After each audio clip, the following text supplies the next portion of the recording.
Halo, selamat pagi siswa-siswi kelas 5 SD Strada Bakti Nusa. Bagaimana kabar kalian hari ini? Semoga kalian semua selalu dalam keadaan sehat ya. Berhubung kali ini kita masih dalam situasi pandemi, jadi anak-anak tetap belajar dari rumah ya, tetap berada di rumah dan selalu menjaga kesehatan. Untuk hari ini, kalian semua akan belajar tentang surat undangan resmi dan tidak resmi. Materi ini masuk dalam mata pelajaran Bahasa Indonesia KD 3.9, yaitu mencermati penggunaan kalimat efektif dan ejaan dalam surat undangan. Bisa berupa surat undangan ulang tahun, kegiatan sekolah, atau kenaikan kelas, dan lain-lain. Pertama, apakah kalian pernah melihat surat undangan seperti gambar di bawah ini? Coba kalian amati secara baik-baik.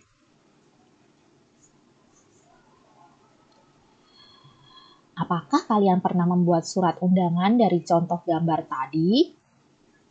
Apakah kalian pernah menerima surat undangan seperti contoh di gambar tadi? Nah, untuk hari ini, anak-anak kelas 5 akan belajar tentang surat undangan resmi ataupun tidak resmi. Apa yang dimaksud dengan surat undangan? Surat undangan adalah surat yang berisi pemberitahuan dan permintaan kesediaan seseorang untuk menghadiri suatu acara atau kegiatan. Ada beberapa hal yang perlu kalian perhatikan dalam menulis surat undangan. Kalimat yang digunakan dalam surat undangan haruslah efektif, yaitu singkat, padat, dan jelas. Selain itu, bahasa yang digunakan harus sopan. Penulisan tempat, waktu, hari, dan tanggal juga harus jelas. Tujuannya adalah agar orang yang membacanya dapat segera mengerti isinya. Jenis-jenis surat undangan. Surat undangan resmi, surat undangan tidak resmi. Pertama, kita akan belajar tentang surat undangan resmi. Surat undangan resmi adalah surat undangan yang mengatasnamakan sebuah instansi, organisasi, atau kedinasan.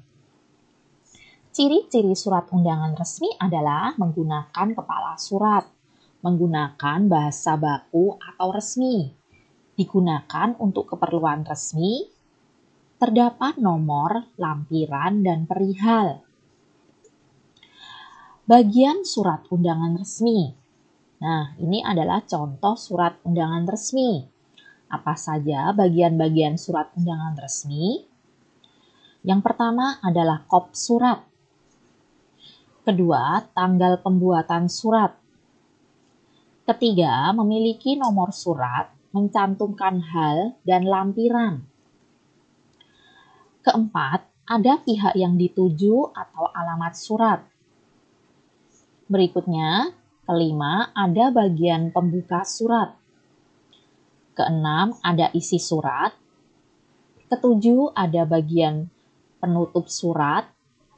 Dan yang terakhir adalah terdapat tanda tangan dan penulis surat. Nah, bagian surat undangan resmi yang pertama yaitu kop surat. Kop surat berisikan identitas lembaga yang menulis surat tersebut. Biasanya disertai dengan logo lembaga, alamat, dan nomor telepon dari lembaga tersebut.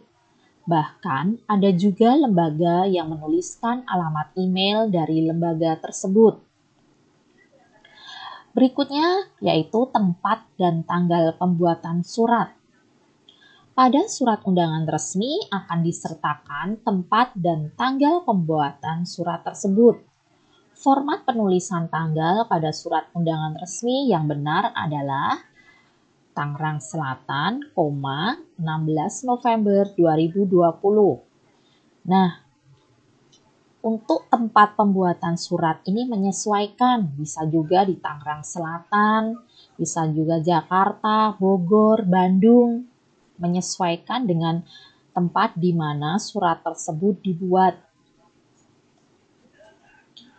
Berikutnya yaitu nomor surat dan hal surat.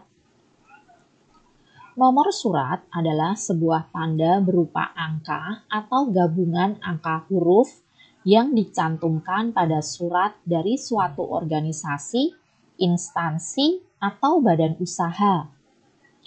Nomor surat ditulis sesuai dengan nomor berkas atau buku agenda surat keluar. Nomor surat biasanya meliputi nomor urut penulisan surat, kode surat, tanggal, bulan, dan tahun penulisan surat.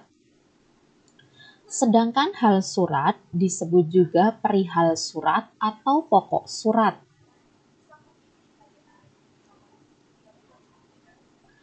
Berikutnya yang keempat, pihak yang dituju dan alamat surat. Pada bagian ini berisi nama dan alamat yang akan dikirimi surat.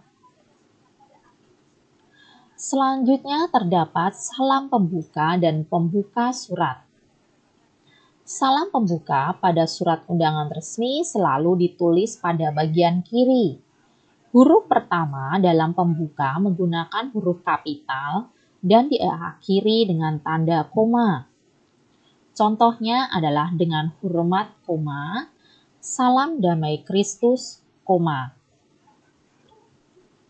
Selanjutnya yaitu isi surat.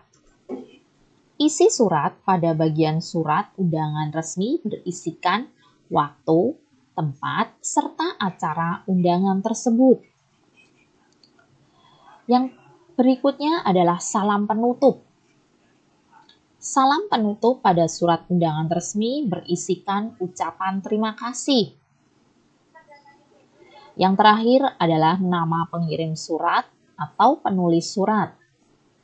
Nama pengirim atau penulis surat tertulis di bagian bawah kiri. Biasanya surat undangan resmi dilengkapi dengan tanda tangan dan disertai cap atau stempel lembaga. Selanjutnya adalah surat undangan tidak resmi. Surat undangan tidak resmi adalah surat undangan yang mengatasnamakan perorangan, ditujukan ke perorangan, dan untuk kepentingan perorangan. Ciri-ciri surat undangan tidak resmi adalah menggunakan bahasa sehari-hari atau tidak baku, digunakan untuk keperluan tidak resmi, tidak disertai kop surat atau nomor surat. Nah, ini adalah contoh surat undangan tidak resmi. Pada surat undangan tidak resmi ini terdapat beberapa bagian, yaitu yang pertama, orang atau alamat yang dituju. Selanjutnya, terdapat salam pembuka. Lalu ada isi surat. Terdapat kalimat salam penutup. Lalu nama penulis surat. Nah, itu tadi adalah materi kita hari ini tentang surat undangan resmi dan tidak resmi. Terima kasih untuk anak-anak kelas 5 yang sudah menyaksikan video pembelajaran hari ini. Kita akan melanjutkan materi berikutnya pada pertemuan berikutnya. Terima kasih semuanya.